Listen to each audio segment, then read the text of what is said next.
Mahigit 25 million pesos na halaga ng hinihinalang iligal na droga, smuggled na sigarilyo at pekeng produkto ang nasabat ng mga otoridad sa magkakahiwalay na operasyon sa Cebu, Negros Occidental at Cotabato City, habang ilang suspect naman ang naaresto kaugnay ng mga operasyon. Eva Montero sa detalye ng balita. Tinatayang 4.2 milyong pisong halaga ng Peking Magic Sarap ang nasabat ng mga otoridad sa isang warehouse sa P. Gullias Street Central, Barangay Santo Niño, Cebu City nitong Biyernes, Agosto 7. Arestado sa operasyon ang isang 42 anyos na Chinese national na umano'y may-ari ng mga Peking produkto. Umabot sa 400 at 40 sako na may tig-2 kahon ng Peking Magic Sarap ang nakumpiska ng Criminal Investigation and Detection Group o CIDG na nagkakalaga ng 4.2 milyong piso. Nahaharap naman ang sospek sa kasong paglabag sa Intellectual Property Code of the Philippines.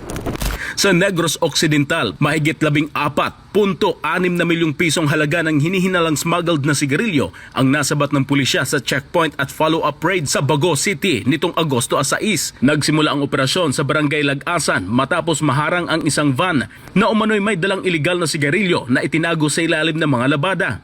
Sa follow-up raid sa Barangay Malingin, 2 lalaki ang nakatakas matapos tumalon sa bakod. Nasamsam naman sa compound ang 255 kahon ng hinihinalang smuggled na sigarilyo, isang van at isang kotse na ginagamit umano sa illegal na transaksyon. Nasa kustodiya na ng pulisya ang mga ebidensya habang inihahanda ang pagsasampa ng kaukulang kaso laban sa mga sangkot. Sa Cotabato City naman, 3 hinihinalang sangkot ng pagbebenta ng iligal na droga ang naaresto ng mga otoridad matapos masamsam ang tinatayang 1 kilo ng shabu na nagkakalaga ng 6.8 million pesos sa isang buy-bust operation sa Cotabato City. Pinangunahan ng Philippine Drug Enforcement Agency, Bangsamoro Autonomous Region in Muslim Mindanao o PDEA-BARM. Katuwang ang iba pang law enforcement at intelligence agencies ang operasyon sa Barangay Rosary Heights 3, Cotabato City nitong Agosto 6. Kinilala ang mga sospek sa alias na Nori, 44 anyos, Bai, 32 anyos at Tato, 36 anyos. Pawang mga residente ng nasabing lungsod. Ayon sa PDEA, magkakasamang namamahagi umano ang mga sospek ng iligal na droga sa Cotabato City, Maguindanao del Norte at maging sa North Cotabato.